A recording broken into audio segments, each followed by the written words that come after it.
Hello everybody, good afternoon and welcome to another Live at the Waterhole. And first up, we've got lots and lots of elephants down at the Waterhole in the Tau Lodge of the Madikwe Game Reserve inside the Northwest Province of South Africa. My name is Ralph Kirsten, and what does the bush hold in store for us today? Well, it looks like a great start, and we'll have to sit back, relax, and see what else comes down to quench the thirst and cool off. And as per usual, please don't forget that this is a live and interactive experience, so we'd love for you to jump on board with us and send us through your questions and your comments. You can do that by going on the WildEarth website and registering, and you can also join the conversation on X, formerly known as Twitter, using the hashtag WildEarth. Whatever it might be, wildlife related, please send it through.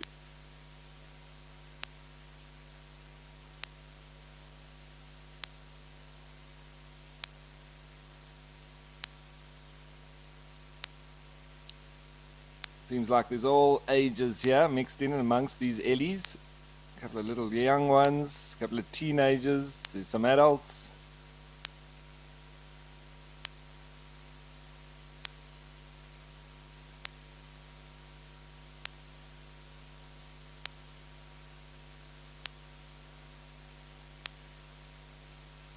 So, lovely start here, and I'm pretty sure that's a sign of things to come.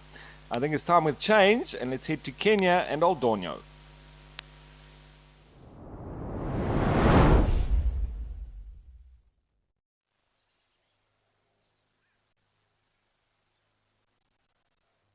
A Maasai giraffe just in under one of the umbrella thorns. Also looks nice and sunny.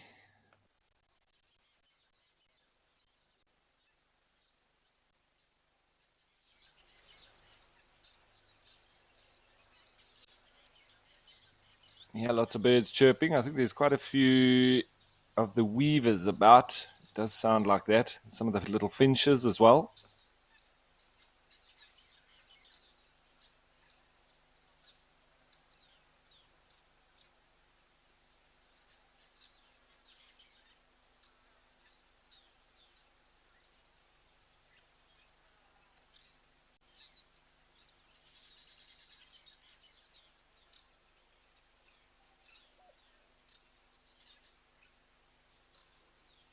See, those oxpeckers do get a bit irritating for the giraffe sometimes. You can imagine as they're running up and down their neck, in and around their face, sometimes on their chin, even climbing inside their ears.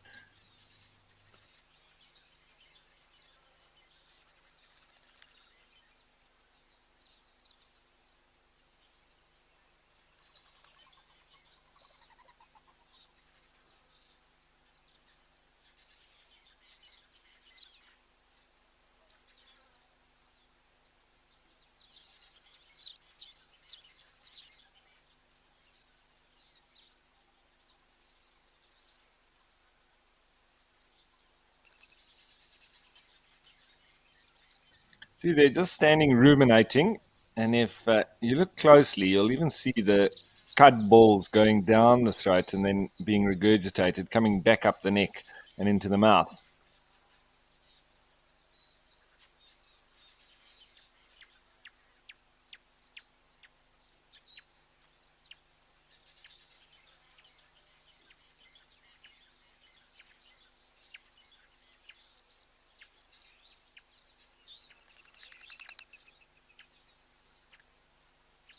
The very distinctive wing flapping of doves.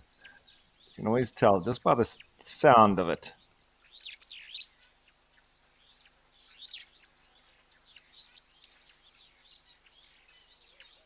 And Peter is saying good morning. Morning back at you, Peter, where it is. I wonder where you are in the world, but for us, it's just past 1 o'clock.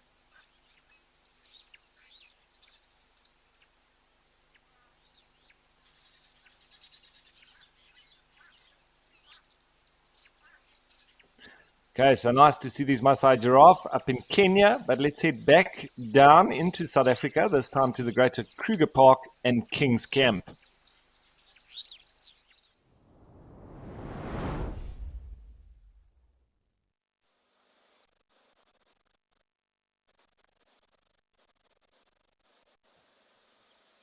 We've got a couple of warthogs, looks like. Is there another one there that's just a little bit down in the middle between these two?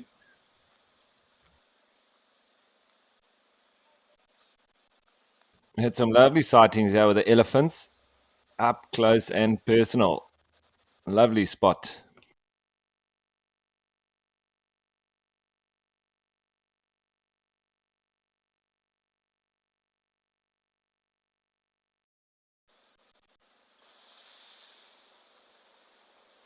Oh, hello. Kudu Bull made his way in.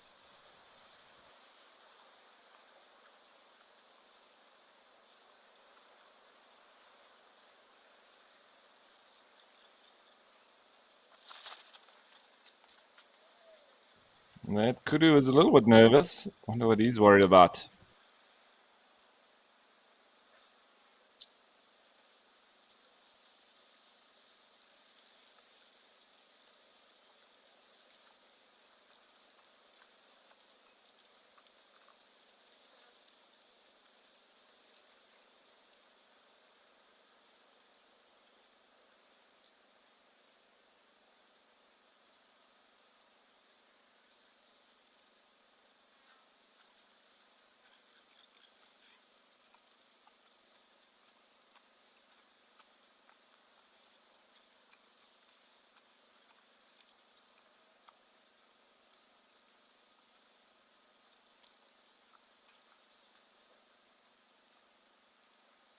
Can you hear the red-billed oxpeckers there?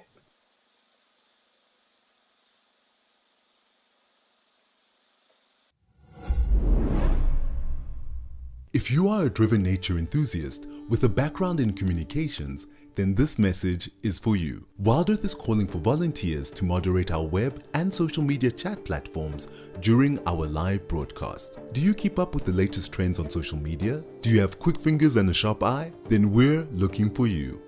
To apply, email your CV to us at jobs@wildearth.tv. Join the WildEarth team today. WildEarth, connecting with nature.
So these warthogs seem to have moved off, had a little drink, and now probably go looking for a little bit of shade, maybe graze as well.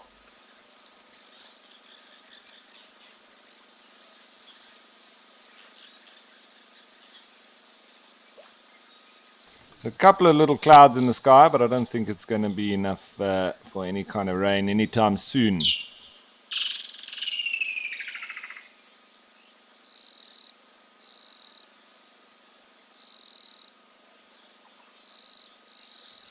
All right, and now that the warthogs have moved off, let's do the same. We'll stay in the Greater Kruger, but let's go to Naledi Dam.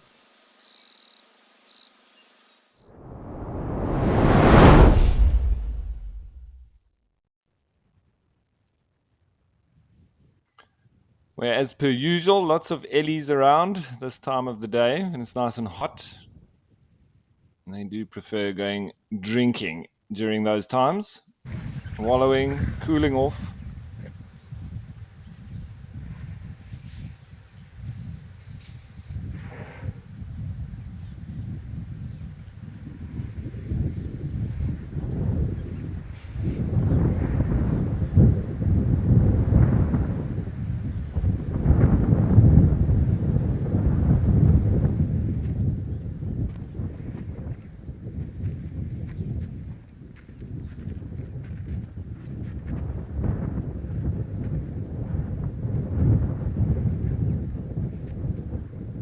Another one coming in.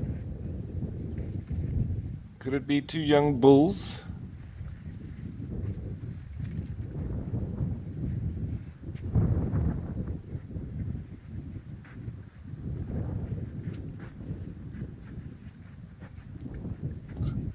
And even more.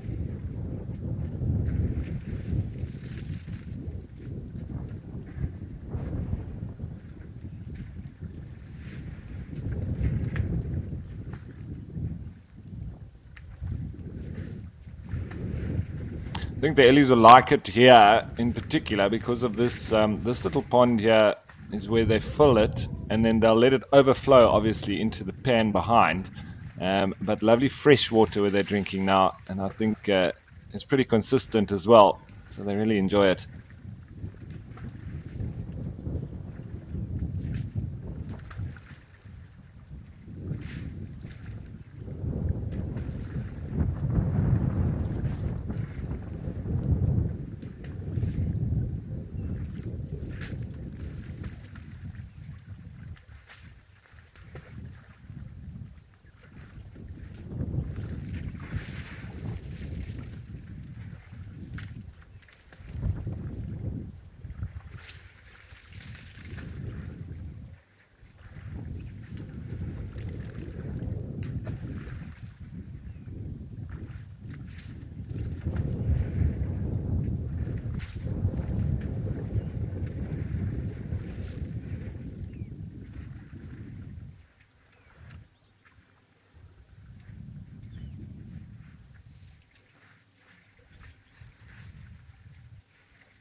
So Yellow Duck wants to know, as that safari vehicle just goes past these ellies, do elephants ever lose their toenails? Yellow Duck, I would say they definitely could. I've never seen one with any damage to their toenails, but I think they're very hardy, but there's definitely potential for that happening. But as I say, in my experience, I've never seen it. But I said that the other day when we were speaking about the giraffe hoofs, and if I've ever seen any that have overgrown. And literally at the same time, then we saw one with a really badly overgrown foot, the hooves, and so they were curling just about all around and back. It looked terrible, and we would probably have needed to get a farrier in, if anything. But yeah, so I'm pretty sure that the elephants can do that. And it's quite interesting that an elephant's foot is essentially a modified form of a five-toed limb. So instead of having separate visible toes, elephants have evolved to have a large, thick pad of connective tissue at the end of their limbs, which serves as a weight-bearing structure. And then obviously quite similar to ours, it's also made up of keratin on those toes of the elephants, the toenails, as you can see visible in the front of their feet.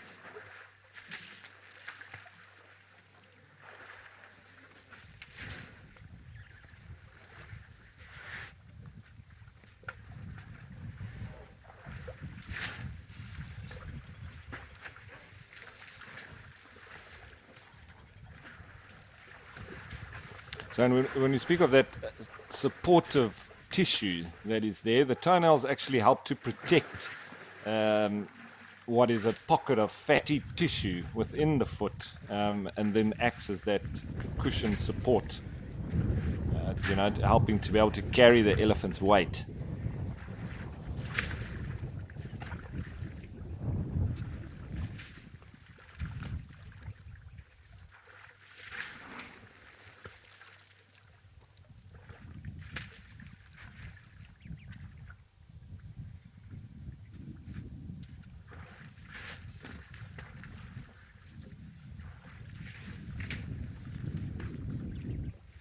A very dark color to the soil here, and the mud as well. And so when the elephants bathe here, they go almost black.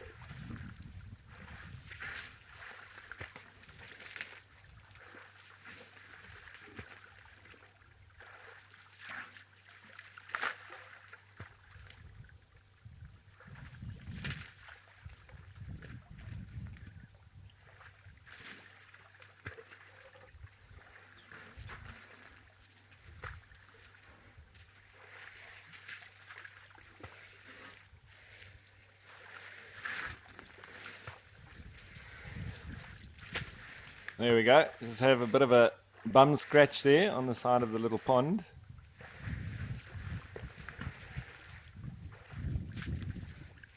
It's the perfect height as well.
Better is more than a word to us.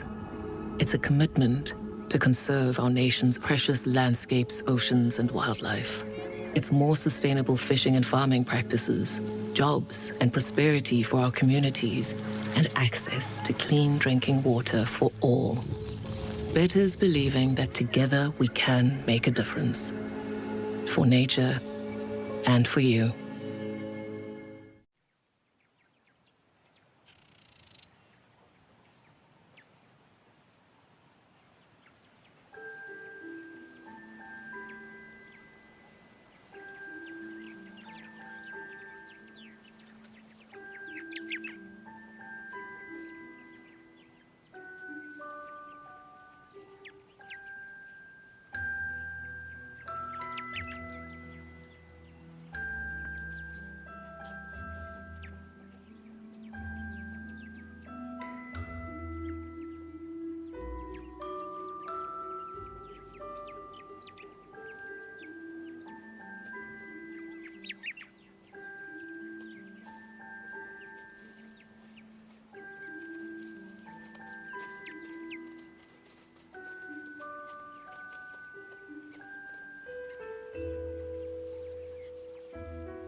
Oh, have you not been hearing me? I've been, I've been back in for a while.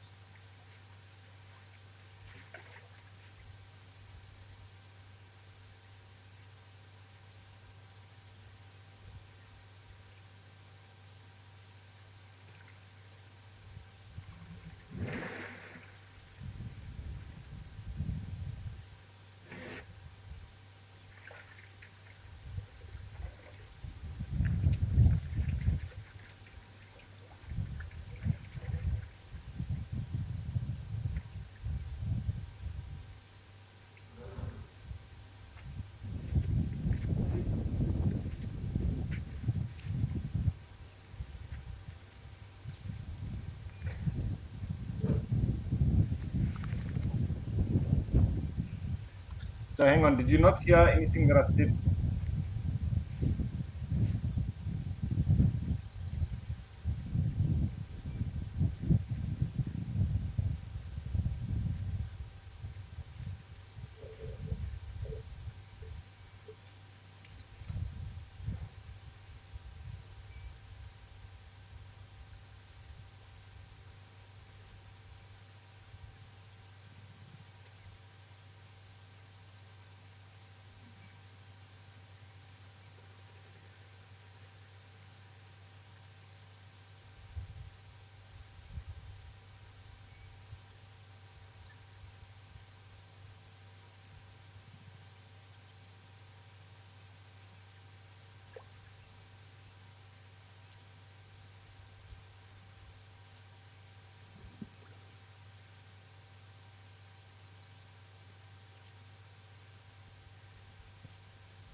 So I switched on over to Kenya and another elephant coming down to the waterhole.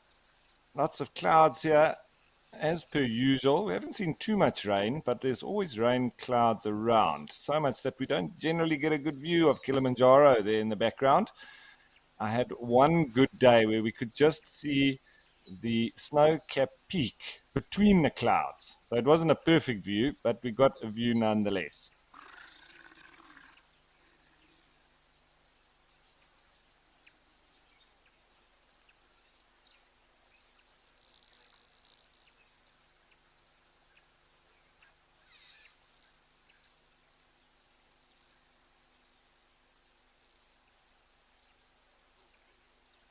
So lots of little birds coming through, superb starlings, cutthroat finches, lots of the different doves, emerald spotted wood dove, ringneck dove, laughing doves, red-eyed doves. There's a good mix of birds that come to drink here. And we've also seen some raptors coming through, African harrier hawk, as well as an African hawk eagle. And we've had a brown snake eagle as well.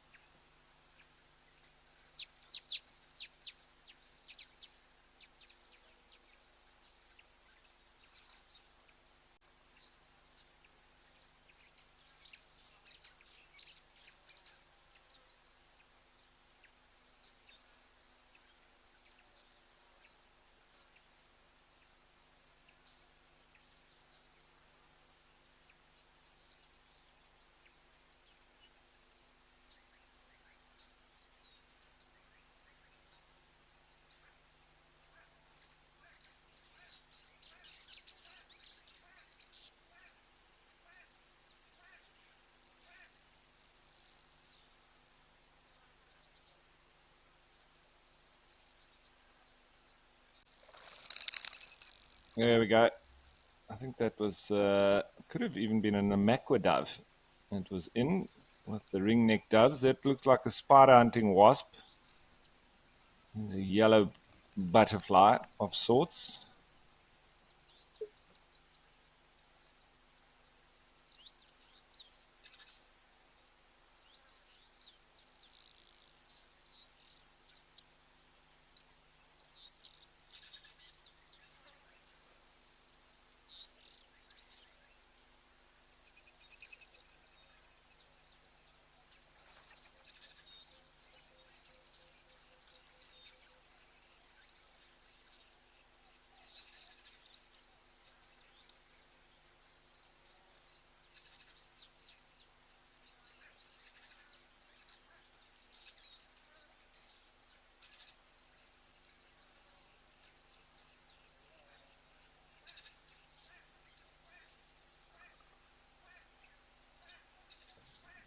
There's one of our superb starlings, looking superb, as usual.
So I was just digging around for a little bit of examples or any evidence of ticks on African elephants and going up their trunks, and I'll let you know the details shortly.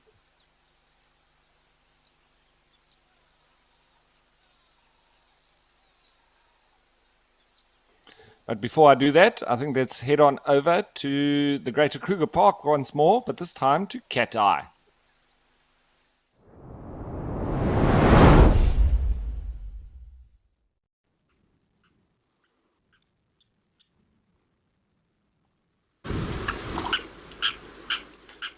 With another elephant visitor. Wonderful. And so I haven't been able to find any evidence of ticks actually going up the trunks of elephants. But it's quite interesting that there is, in fact, an elephant tick. And the Latin name for the specific species is Dermacenter circumgutatus. It's a species of hard tick. And I would imagine would require quite hardy carapaces in order to sort of get into the skin of the elephants. And that's why I think it is probably quite a specialized tick. And they can reach a length of 3 to 5 millimeters. And ornamentation of males consists of 8 pale spots near the periphery of the scutum. Festoons and central areas are innate. In the females, the color pattern is limited to 3 patches, one posteriorly and one anterior laterally on each side. And it's only been found on elephants and on the large grey duiker. The main hosts of these hard ticks are the African bush elephant, however, and the African forest elephant, which is Loxodonta cyclotis, as opposed to Loxodonta africana of these guys.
Having a lovely cool off now.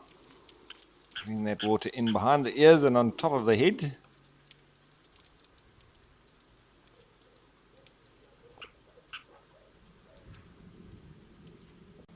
With our resident blacksmith lapwings, just about every single waterhole has a pair of these chaps.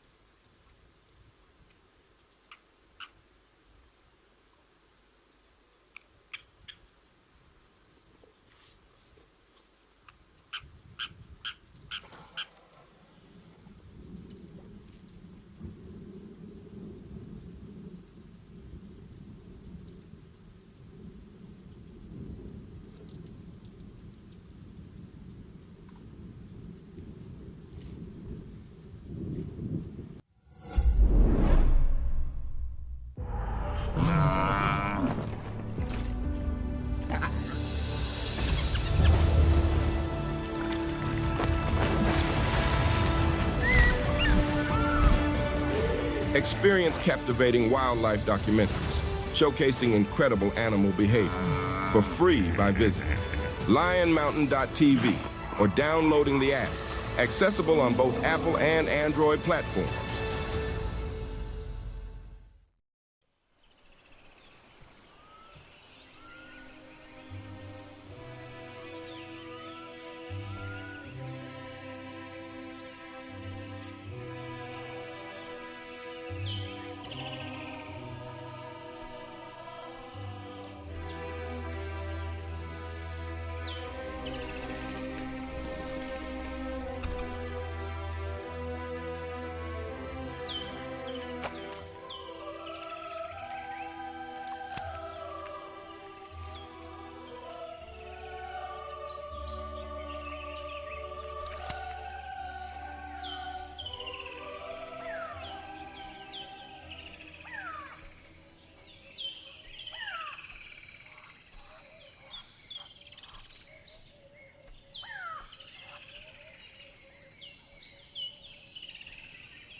It's a good idea to keep your eyes on the little marsh terrapins when they're swimming past and so on. They can sometimes hunt. They are omnivorous, so will eat pretty much anything.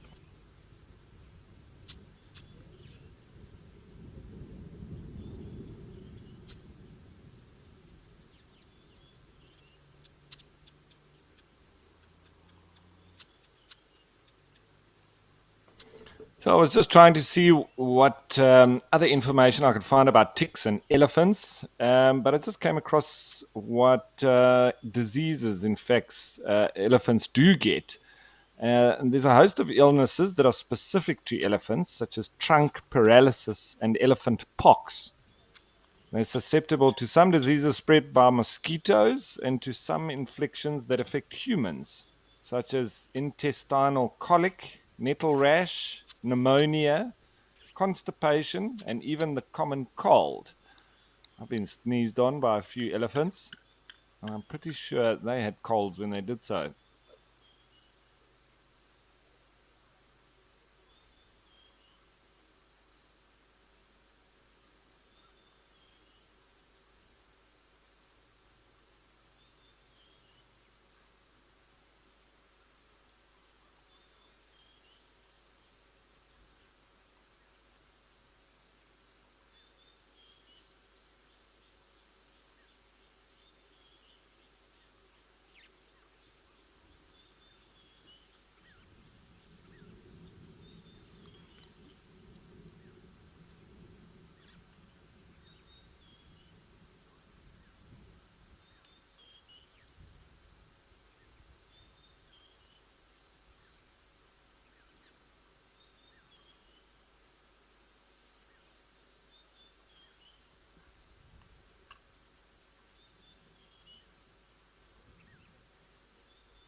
Okay, so now that we've been doing a little bit of birding, just with a stationary blacksmith lapwing, I think it's time we continue in the same vein. And let's go to the specialist site for that, just outside of Kimberley and Kamfersdam.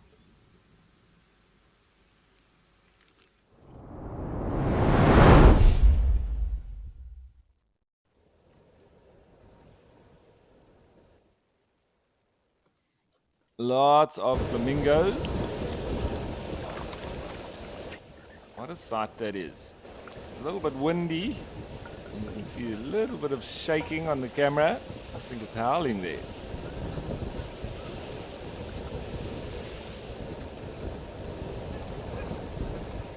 Some flamingos even partaking in some dabbling.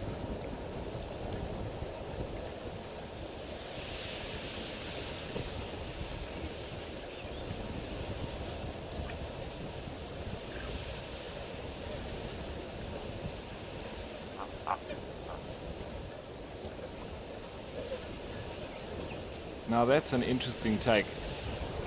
Flamingos who already feed upside down are doing a double upside down. Dabble.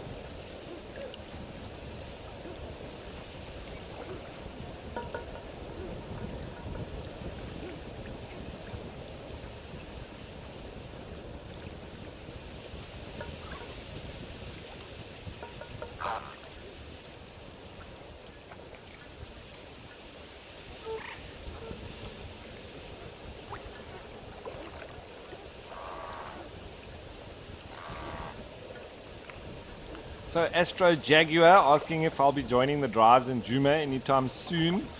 Not that I know of, Astro Jaguar, but you never can tell. That's what I always say about the bush. And yeah, you never know. I might at some stage.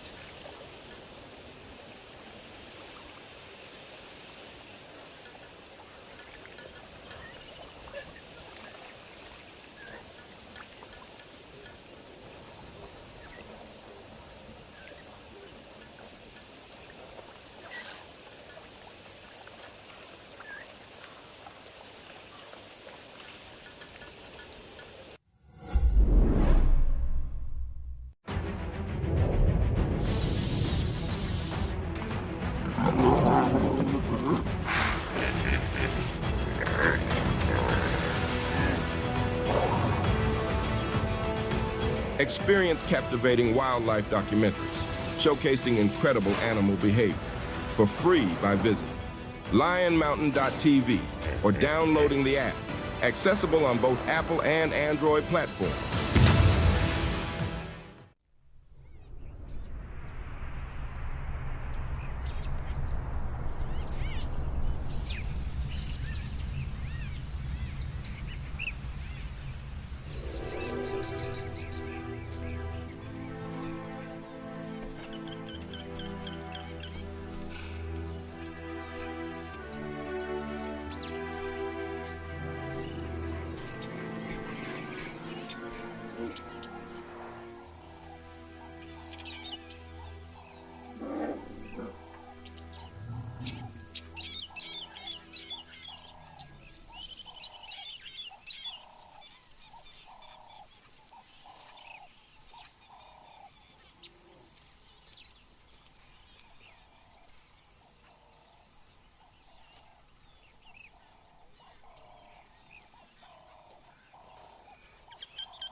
Concentrated in a smaller space, and so there is obviously the avian or bird flu that they'll get, and it's quite interesting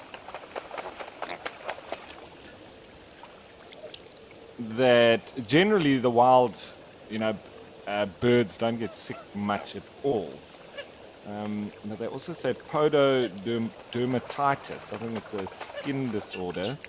Can also be a problem. This is generally due to the conditions in captivity. I don't think they really find much of that in wild birds. And then they also say flamingo pox. So I think a lot of the animals do get pox, but quite specific to the different families or species that you're concerned with.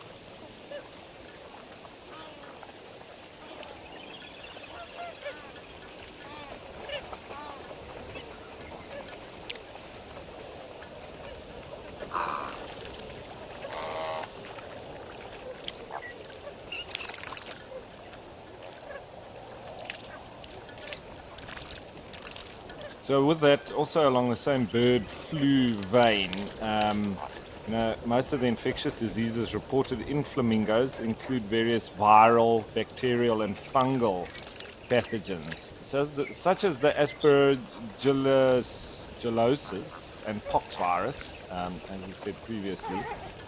But I think, once again, mainly in captivity, where conditions are not optimum for cleanliness, etc., and with concentrations of them as well. A bit more of an unnatural setting, I think, is a big leader in the reasons behind captive birds and most animals contracting a lot of these viral, bacterial, and fungal pathogens.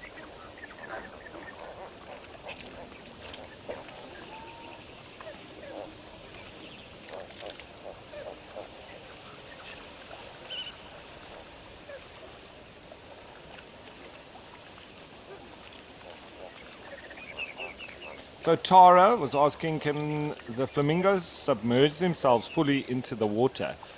I don't think so, Tara. I've never seen one being able to go right under the water. You know, they've got their preen gland, they're pretty waterproof, and you know, their legs are not fully webbed to be able to swim strong enough. They're more, they walk around in the mud. So I don't think they're really equipped to go under the water. They're floaters more so.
So Catherine was saying, so nice to see the flamingos. Could only see a few of them in Botswana last week. It was too dry. Yeah, and a couple of days ago we also had a pair at Jamala in Madikwe, which was wonderful to see. Yeah, but only two of them. I wonder if they just went on their own little jolly, or if they got blown off course or something. But yeah, nice to see them here. This is a waterhole that they've set up an island for these flamingos, the lesser and the greater flamingos, to be able to breed here. So this is a wonderful sanctuary for them, and as a result, you do see a lot here, which is lovely.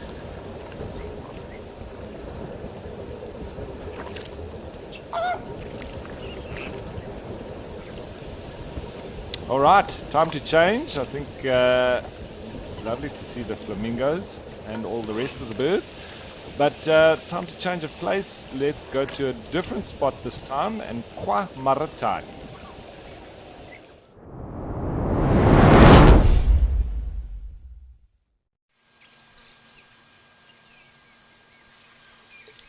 Carrying on the birding. And here we've got some white-faced whistling ducks.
So, in fact, these birds used to be known as tree ducks because all of the whistling ducks, which I think there's 8 species of, they were formerly known as that, but only a few, such as the black-bellied whistling duck, actually perch or nest in trees. They look like most ducks, but their lack of sexual dimorphism, relatively long-term pair bonds, and lack of complex pair-forming behavior more so resembles geese and swans, much like the Egyptian geese that we get. So, and of course the South African shell ducks. So they're almost in between the ducks and the geese.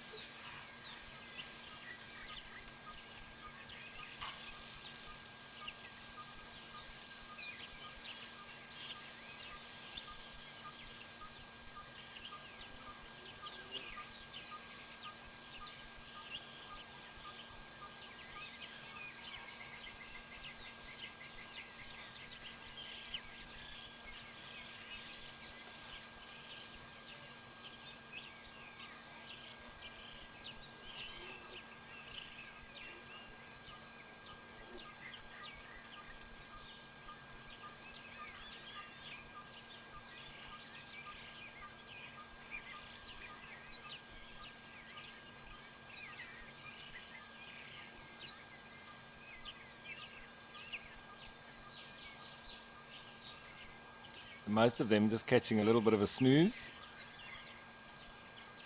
They like to be in groups, very sociable, gregarious.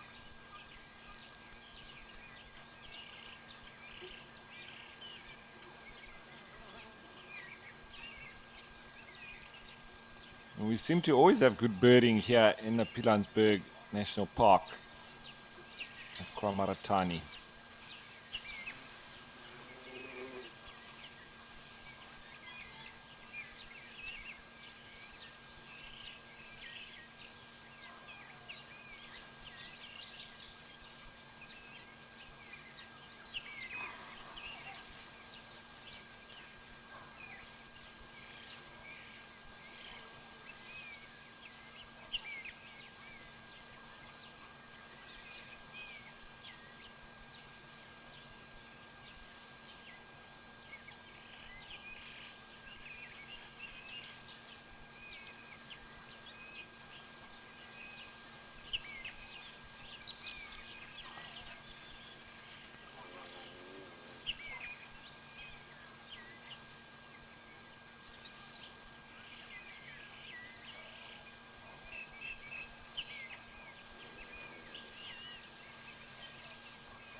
So just doing a bit of feather maintenance, or some of them now.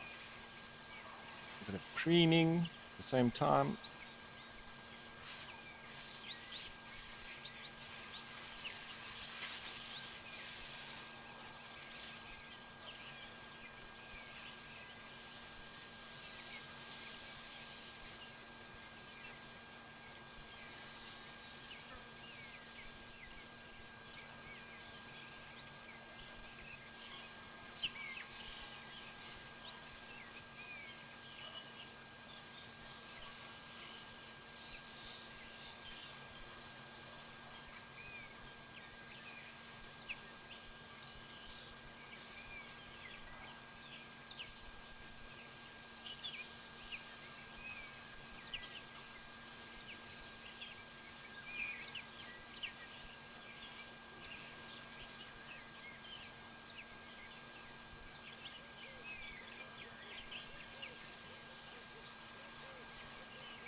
And a lovely waterhole this is as well, with the lilies,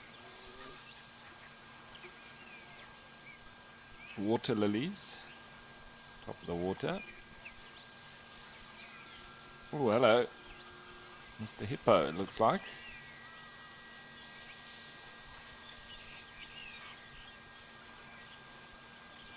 Didn't know it was there.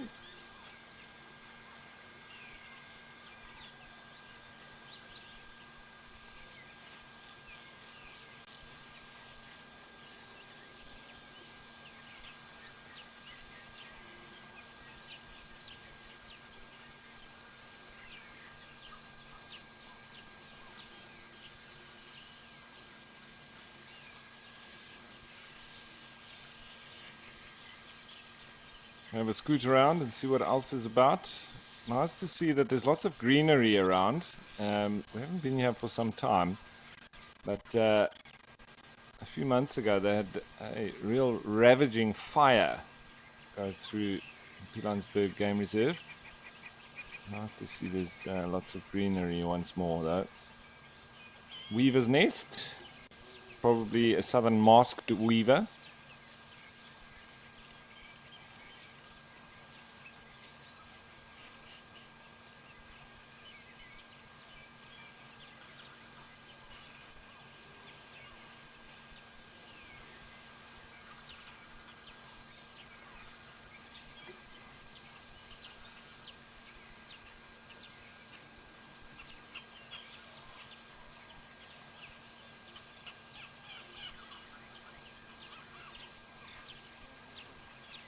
Always good to look nice and close. There's often little birds and things that we miss.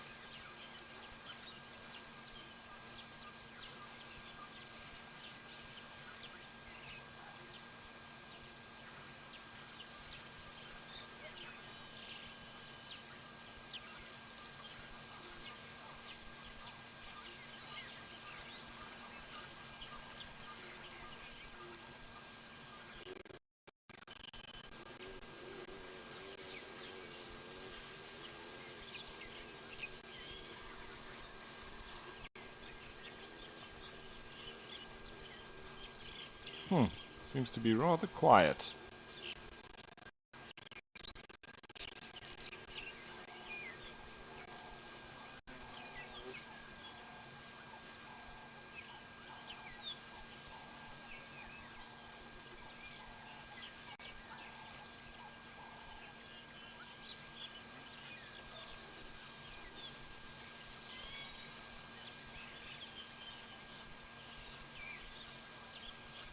Alright, so now that it's a bit quiet here, I think let's change of place and let's go to the Greater Kruger Park once more and Naledi Dam.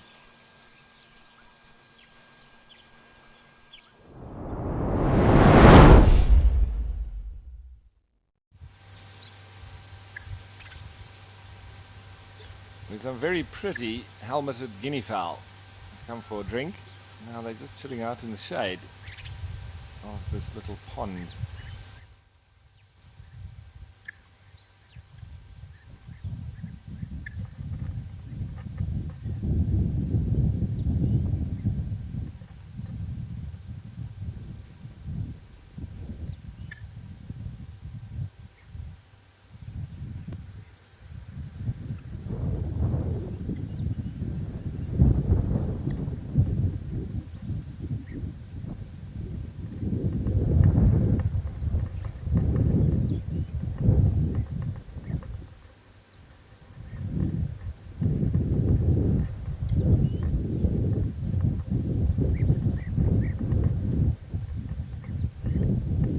These guinea fowl always remind me of sort of Roman soldiers. Their helmets on, and their blue war paint.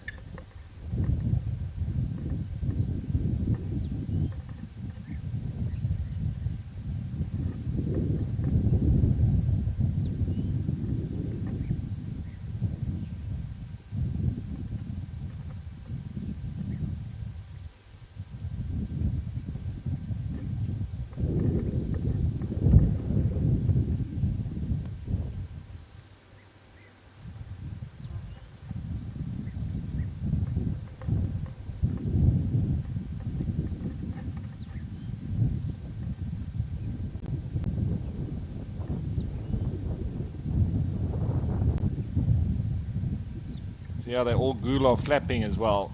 It's keeping themselves cool instead of panting, as the mammals do. A more efficient way of the same thing is to wobble that throat area. Gular flapping.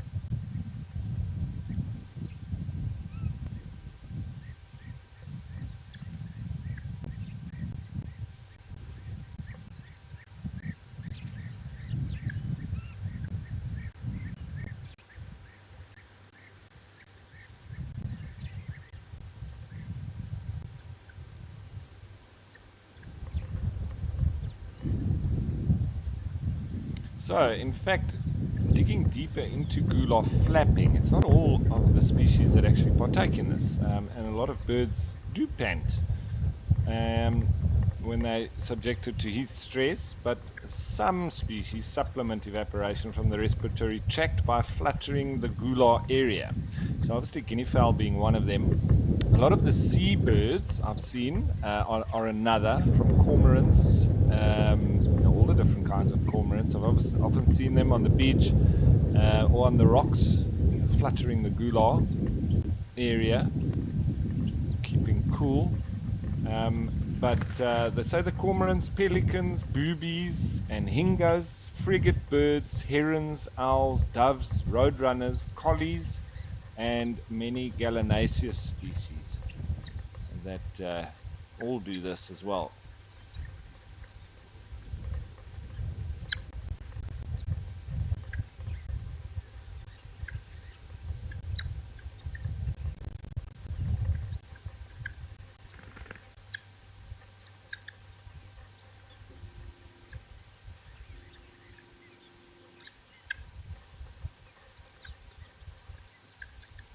It seems there's a few more around, some on the opposite bank there, also in the shade.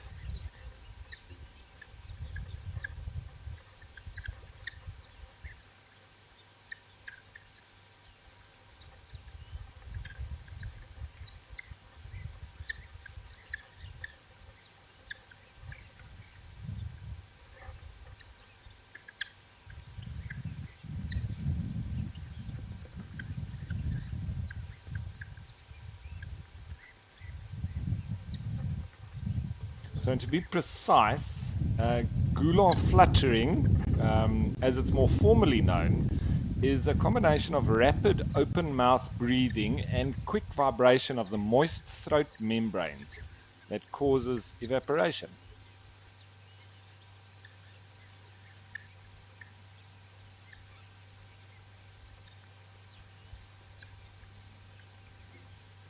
Who's that getting chased about there? Is it a little spur fowl?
We've got a refreshing splash of entertainment this March. Africam is surfacing with a new show. Join us every morning and submerge yourself in nature's ambience.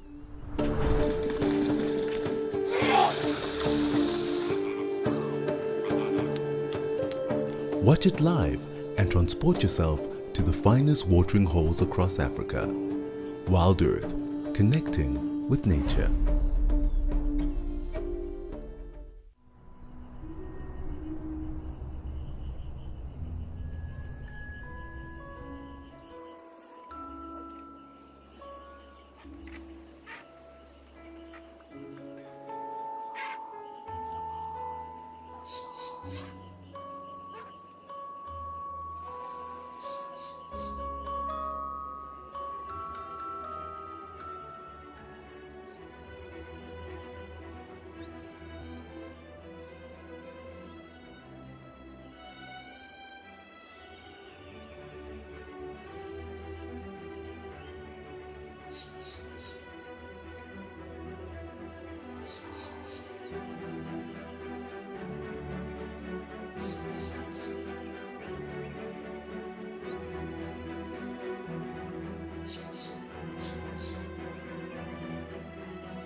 So guinea fowl, very similar kind of habits to the domestic chicken, but they've also been bred alongside chickens as well as a result. And they're originally from West Africa and common throughout Africa, but they've also been introduced in other parts around the world because of their sort of meat, as well as the eggs and their ease of which they're able to breed with chickens. Um, but they've also been said to have been used to control wood ticks and insects such as grasshoppers, flies, and crickets. Um, and they also eat slugs. Flocks have even been known to attack snakes. They sometimes are a good indication of a predator, but they can also be a false alarm. Yeah, they're not as trustworthy as the likes of kudu and bushbuck, nyala, monkeys, baboons. When these guys alarm call, it can be sometimes misleading.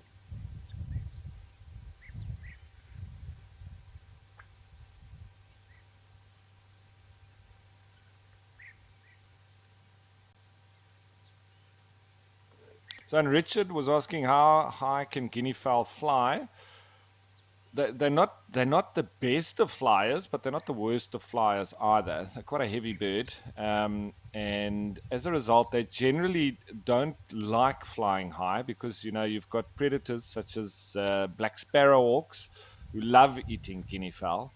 So they tend to try to stay close to the ground, and where they can get off into the brush as much as possible. So not too the higher they fly, the more prone they are to attack from big birds of prey. So you don't generally see them flying very high, and I would say up to about 20 meters in the air. Um, yeah, so not tending to go very high at all. And I'm pretty sure that's a chick now that I thought was a spurfowl. I think there's a few chicks in amongst this group. I think there's some elephants arriving. I just saw some shadows moving past the waterhole itself, so you might see a bit more nervousness from the guinea fowl. And they'll probably push off. Yeah, someone's having a drink.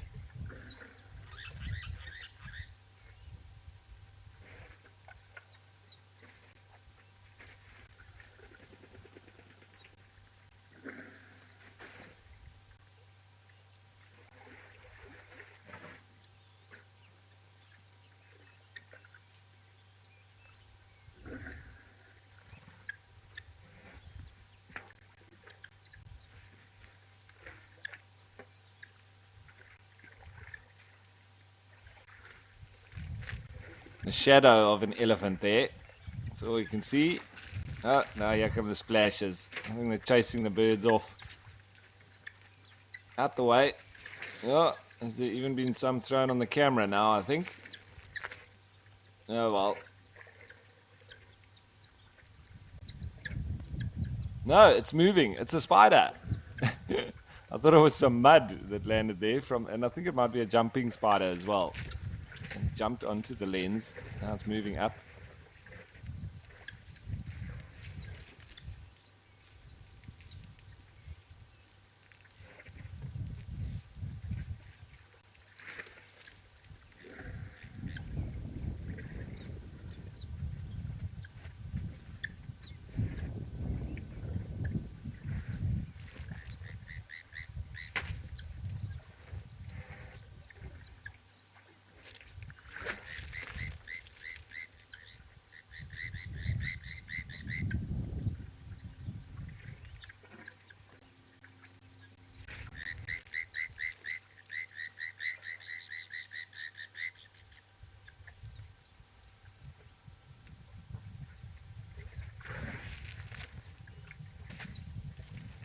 Ah, there we go. A lovely cool off.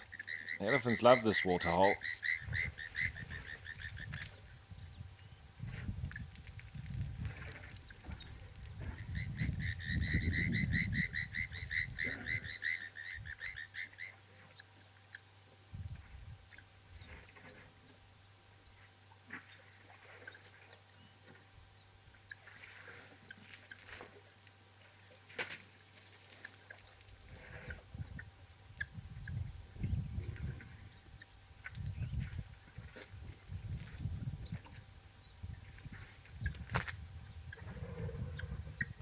So, interesting article on nature.com, and this was written on the 9th of November 2023.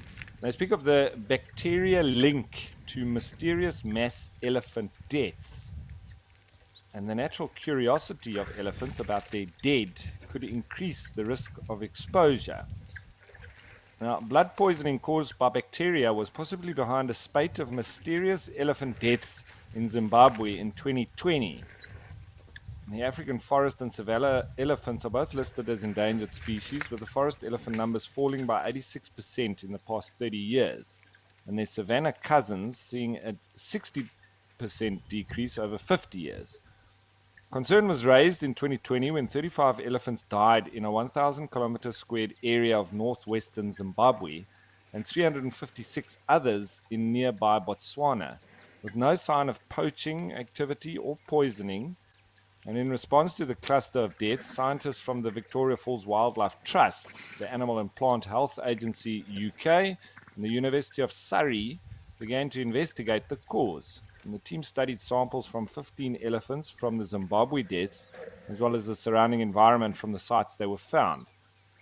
And the study documents elephant mortalities due to septicemia caused by Bisgard taxon 45, which is a bacterium that's closely related to Pasteurella maltosoida. And that was Lauren Rosen, an epidemiologist and co-author of the research from Victoria Falls Wildlife Trust in Zimbabwe. They found evidence of Bisgard taxon 45 in 6 of the 15 samples and suggested that failure to identify the bacterium in samples from all 15 elephants is probably due to sample quality and delays in testing. So it was not possible to obtain permits for additional cluster samples in the necessary time frame. The scientists had theorized that deaths might have been due to environmental intoxication, infectious diseases, or increased habitat stress due to ongoing drought. Their analysis, however, failed to show evidence of trace cyanide, which is sometimes used to kill elephants by poachers. Although the drought and lack of sufficient nutrition were not the cause of death, they might have compromised their immunity and overall health and could further exacerbate the issue in the future. The bacterial septicemia adds to a growing list of threats to elephant conservation, including tuberculosis, anthrax, and elephant endotheliotropic herpes virus. And we see that quite a lot in the greater Kruger area. We've seen a few elephants with herpes. Now, the source of infection and transmission route are unknown in this outbreak, but intraspecific transmission via inhalation or ingestion is possible, given the sociability of elephants, which includes contact between trunks, as we see a lot on Live at the Waterhole. When hot and stressed, elephants have to be observed withdrawing fluid from a unique pharyngeal pouch and spraying this over their bodies. This pouch could be colonized by Bisgard taxon 45. So interesting, mysterious deaths of those elephants in 2020.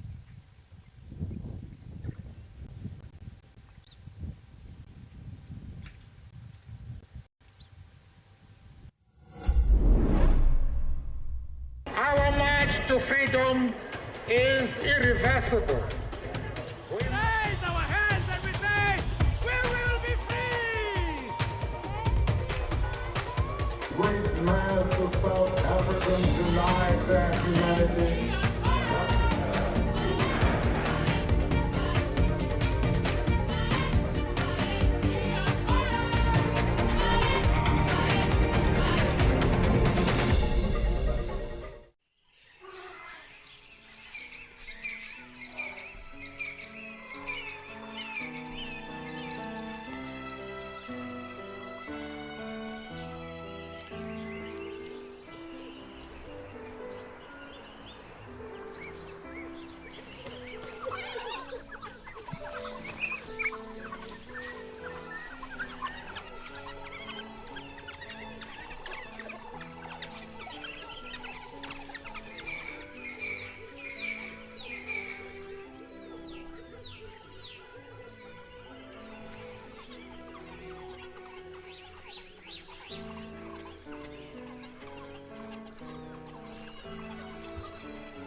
So, Eagle Lover was asking, Ralph, listen to talk discussing too many elephants in the Kruger Park.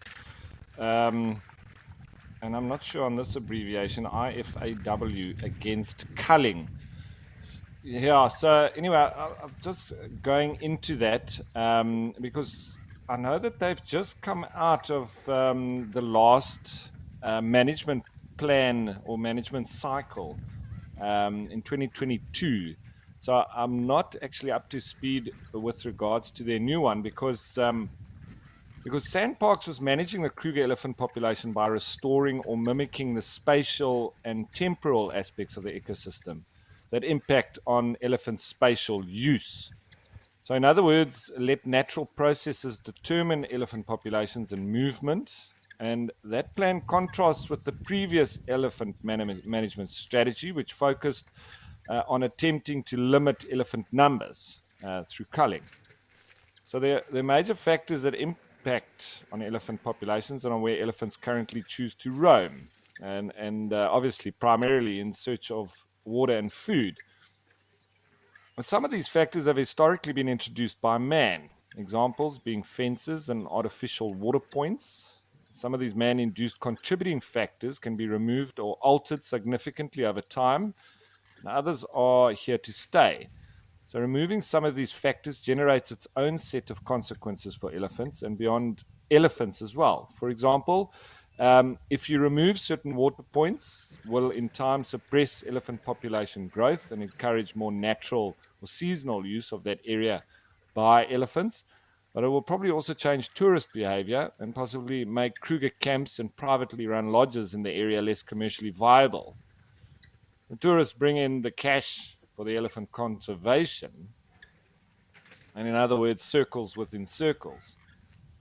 So, also remembering that many of the major factors that influence elephant populations and movements are here to stay. So, the likely end goal is not utopia. And this is to happen in a rapidly changing world where human populations are growing rapidly, where conservation legislative changes are driven by political forces, and where conservation funding is hard to find. The Kruger Elephant Management Plan does not involve hunting or culling in the long run, but it may have to involve culling as a short term measure to address the influence of historical elephant management strategies on current elephant numbers and behavior. But it's an extremely complex situation. Um, and obviously, taking excerpts from the Southern African Wildlife College on an article that was written in August last year. Kruger's elephants are also now part of a regional population with fences having been removed in places, west into private South African game reserves and northeast into Zimbabwe and Mozambique, and therefore are no longer spatially restricted to the Kruger. Much of their current patterns of landscape use seems to be predicted or predicated on water availability. And despite the ongoing changes in management strategy, elephants continue to use certain landscapes intensely due to lags in responding to change from historical strategies. So, therefore, targeted short to medium term reactive management responses may be required. And these could include excluding elephants from selected areas using fence, scaring them with noise disturbances, and localized reduction in densities through removal by translocating or culling. I'm very much against culling, and obviously as a last resort. But sometimes it is, the last resort. I will. There's a lot of articles on this, and as I say, I am against culling, but I know what it's like, managing reserves. I've never managed a reserve as big as Kruger. However, sometimes these tough decisions do need to be made, but with the educated decision making, of course, and with the animal's best interest in mind. I know it sounds a bit hypocritical to say that you have the elephants in mind when you cull them, but it is still with all the wildlife in mind as a whole.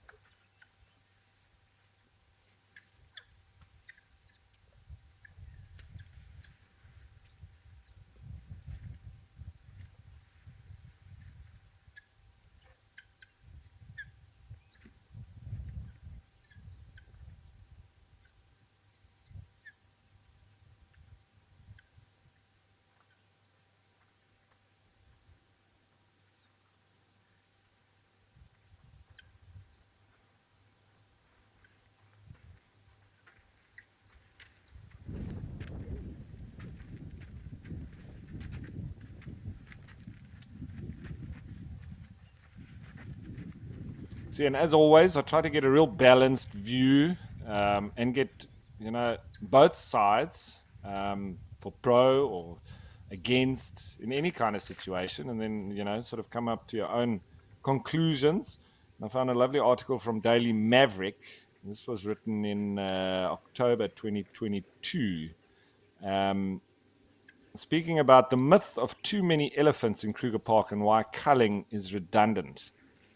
Because of their size and visual effects on vegetation, Kruger Park's elephants are a highly emotive subject, fueling acrimonious debates, cries of too many elephants, and Kruger has an elephant problem, followed by demands for unavoidable culling. But the reality is far more complex. The story of elephant management in Kruger National Park is something in common with the tale of porridge in the paws of three bears. Too few, too many, and just right. But let's get one thing straight up front. There's no authoritative or scientifically accepted definition of how many elephants there should be in the park, nor is there any scientific basis for setting elephant carrying capacity. Because of the absence of historical records, we don't know if high elephant densities in the park are a new normal or an old natural. So the idea of the right number is a moving target, depending on personal opinion formed through experiences, anecdotes, numbers, rates of growth, limited visual impressions, and hearsay. Along the way, as numbers have fluctuated, there's been much confusion and pain, especially for the elephants. Before European hunters arrived with guns, the Lowveld would have rippled with elephants. By the end of the ivory hunting carnage, they had been exterminated. Then, in 1905, one was seen at the confluence of the Olifants and Letaba rivers, probably having moved in from Mozambique. Kruger National Park became a national park in 1926, and with protection, elephants drifted back into the area, spreading across the park and doing what elephants have always done, pushing over trees and creating open savanna landscapes with more grasses. In 1938, there were an estimated 400, and the herds kept growing.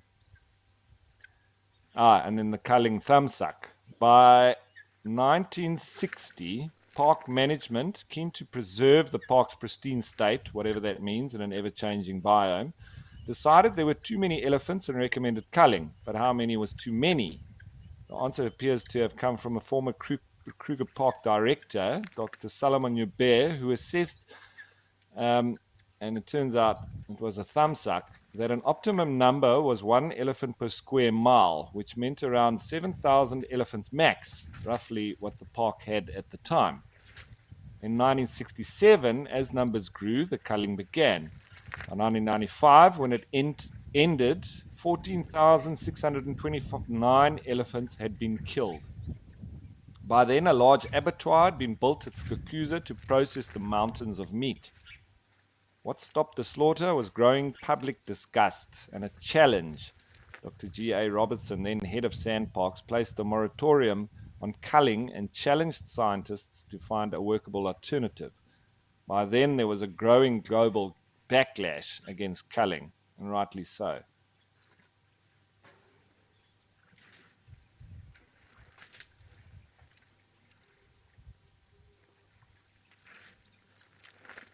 So the adaptive management plan.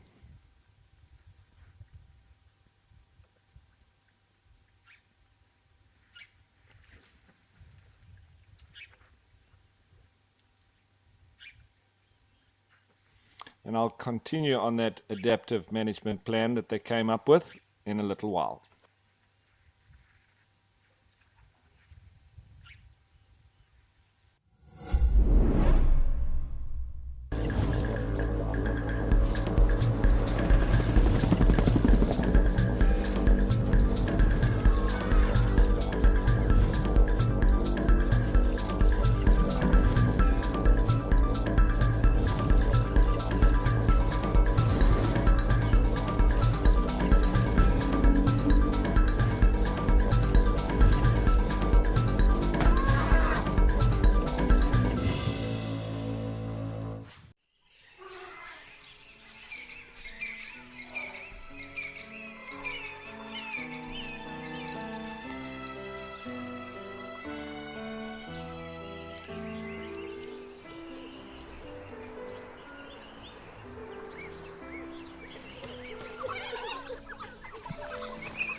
Alrighty, so a bit quiet here at Cat Eye Pan, but guess what? There's another elephant back at Naledi.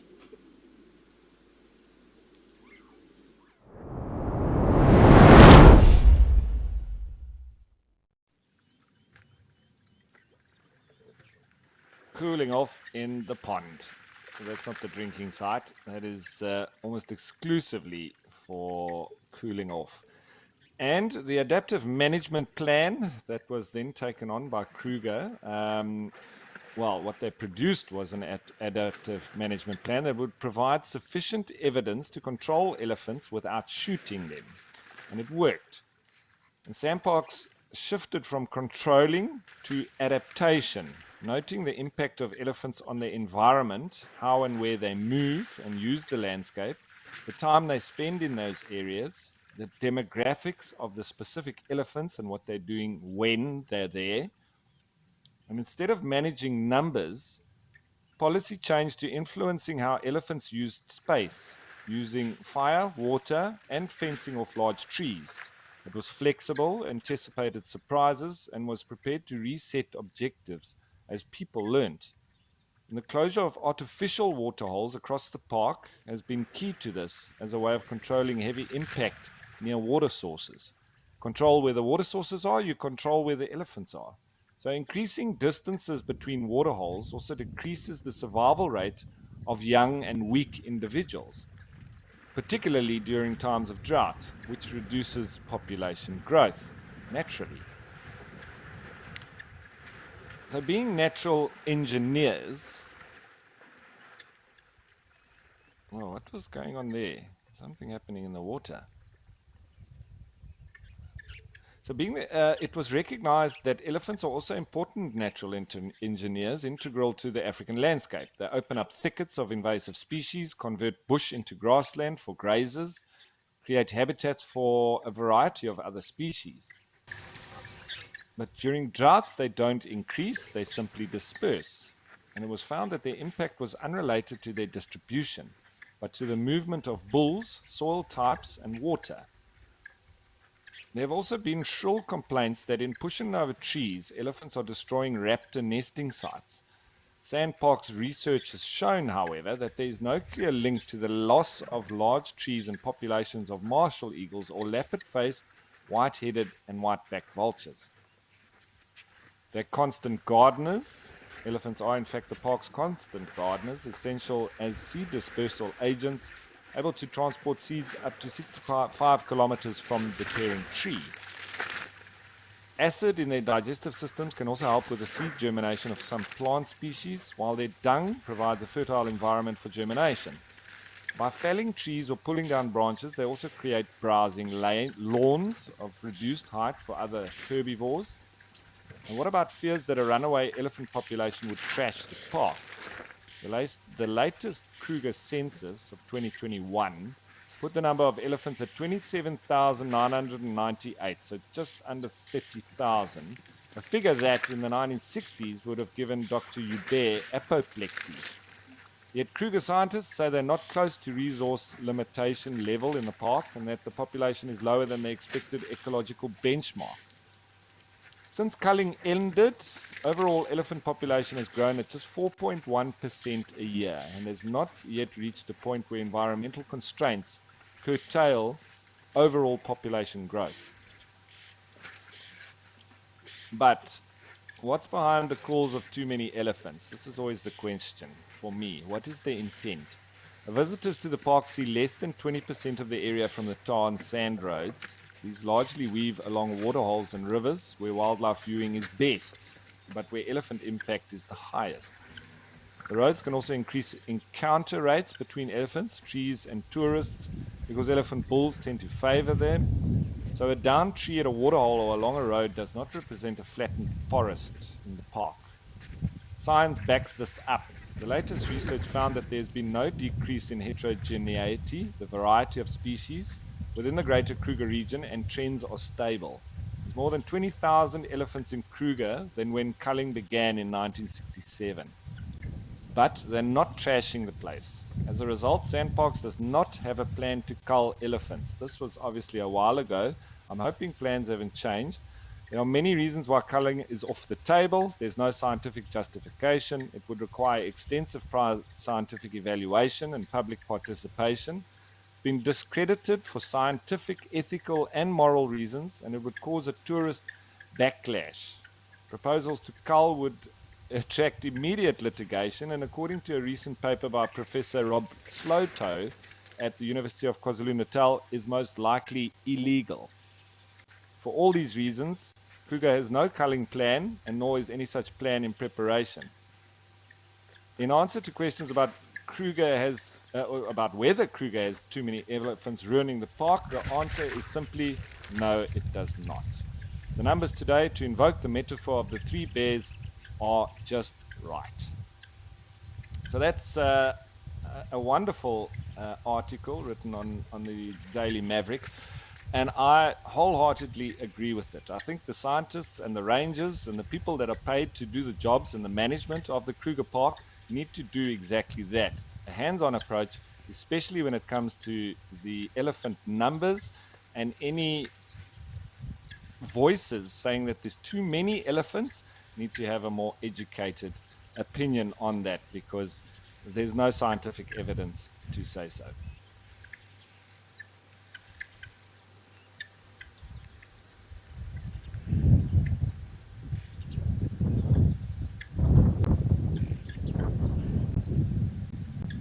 It's from my experience. I've had the same in the Namib desert, when they, speaking of problem animals as well.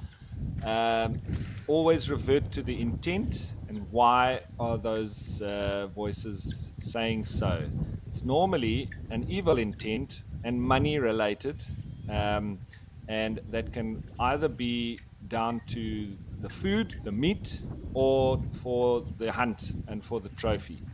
And that's generally, for me, where it normally centers around. And if there are noises in the Kruger saying that there should be culling, there's too many elephants, I wouldn't think that it's not too far from there actually just needs to be some meat to go around, potentially. I'm not saying it is, but that's normally the intent would be something malicious as such.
Out in the wild, life moves fast.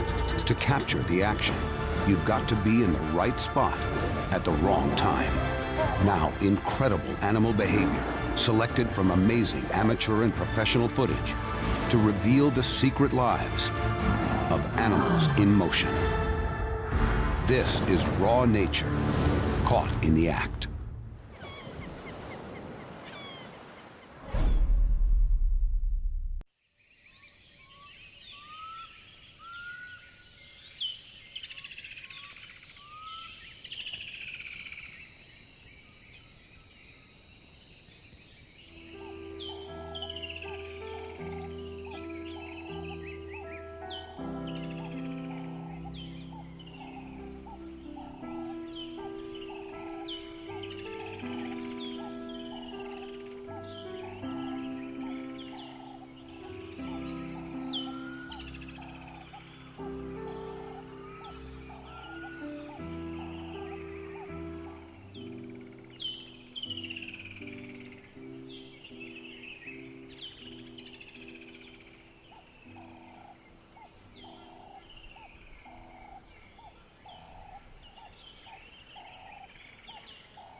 So as always, these elephants really enjoying being here in and around the water.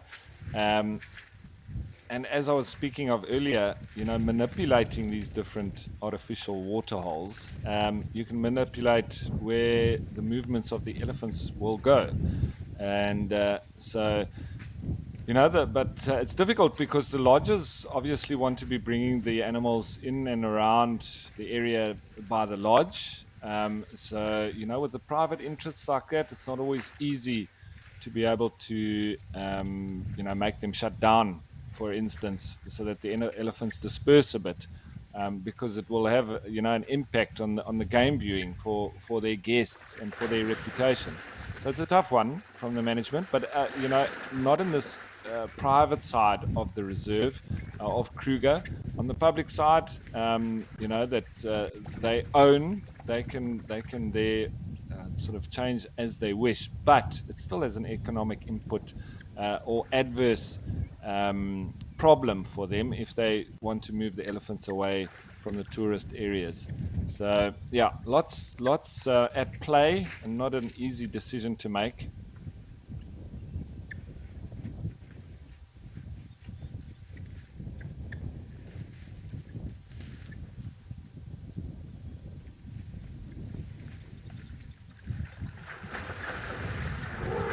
Having said that, big problems require big solutions and big jobs that the qualified and the relevant people within sand parks are paid to perform. So they need to get those things right, and they'll get the right people into as part of the team, etc. But a lot of work does go into this, so it's always just important to make all of the decisions, I think, with everything included into the decision making. And that's being on the ground and having all the relevant and correct information.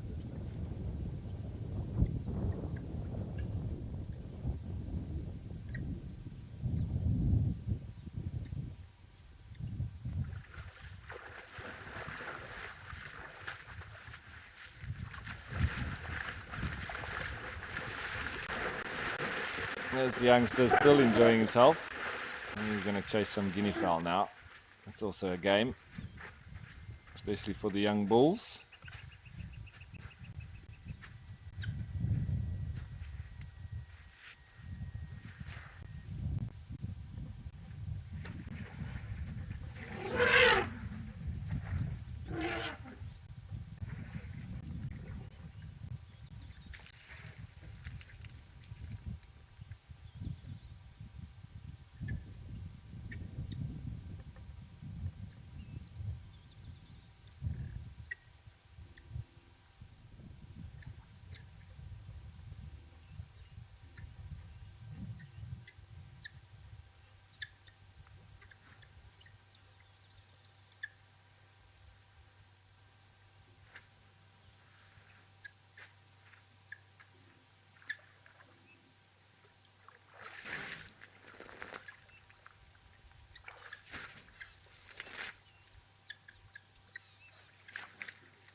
So Peter was asking, what's the longest a tusk can get? Peter, I would say on average, they get around about a meter or so. Some longer, some shorter, of course. But it's all genetic based. But the longest tusk ever recorded was the length of a small car, 3.5 meters. The heaviest tusk ever recorded weighed more than a well-built front row rugby player, almost 120 kilograms. So that's how big they can get, Peter.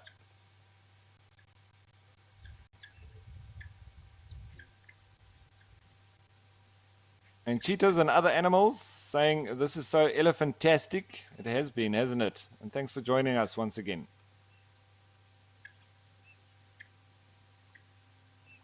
And having said that, we're slowly heading towards the end of the show. But of course, please don't go anywhere after this. There will be the sunset safari. So the naturalists will be out and about, seeing what they can find. I'm sure there'll be lots of exciting animals that they will find. Who knows what that is going to be, because that is the bush for you. You never know what's going to happen next. But I hope you've enjoyed today's show. There's been lots and lots of elephants, lovely discussions as always. I like to get into the controversial subjects the most, because that's what gets people going, and that's what gets everyone interested in conservation and wanting to get involved. So that's the way I like it. So we'll keep up with it. And I'll see you once again tomorrow for another Live at the Waterhole. But that's it from me for now, folks. Bush greetings. Salagahle. Cheers.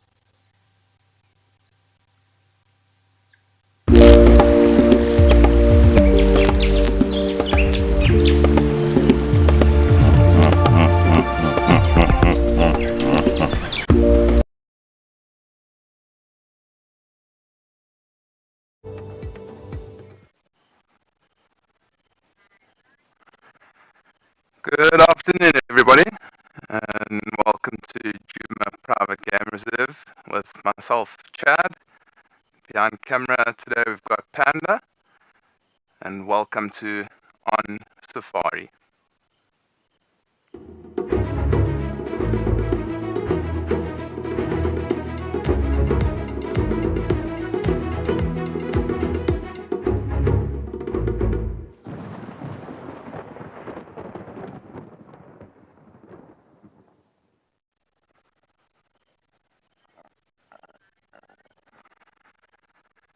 Welcome everybody to Juma, where today we're going to be looking through the last 24 hours highlight reel that's been happening on the ground here at Juma as well as Amakala. Please do also remember that this is a live and interactive show, so please do some comments, or you can send through comments on YouTube, or if you would like to subscribe, you can also then do so on our website. But today we're going to be running through 4 different clips of the highlights over the last 24 hours. So why don't we get going with clip number 1. This is amazing. And now she's headed towards the elephants. Yeah, here comes the male behind us. This is the male lion coming over here. The elephants are huddled up to protect the young ones in the middle, and he's going after that girl. And they are the buffalo going after the lion and the lioness. They're still going after them. Look at that guy charging. Hey!